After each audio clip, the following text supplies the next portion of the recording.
Good evening, everyone. We begin at 5 with developing news from Meriden, where a high school student is suffering from some very serious injuries after a car crash. Good evening. I'm Denise DeCenzo. I'm Dennis House. Thanks for joining us on this Monday. Pinpoint News Tracker takes you to where this happened on North Wall Street. It happened less than a mile from where the school is, where the student attends. Channel 3's Matthew Campbell is live there now with some new information for us. Matthew?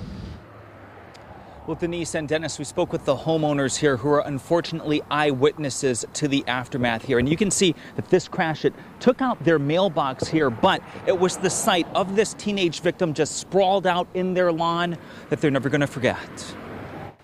A wooden pole snapped at the base here on North Wall Street in Meriden, and this car 150 yards down the road with airbags that cover every corner marked the site of a single car crash that's left a 17-year-old Maloney High student with serious injuries tonight. Police say shortly after 11 this morning, the car he was in struck this pole, then careened down the hill, stopping near Stacy Curtis's yard. It was completely surreal. I didn't realize what I was looking at first until I saw a sneaker right on the front lawn.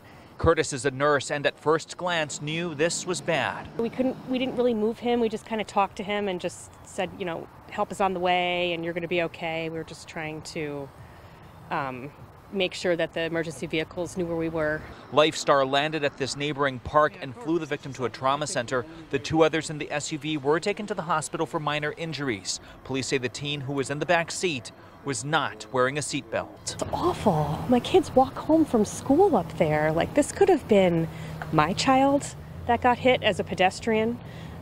People drive down this road far too quickly.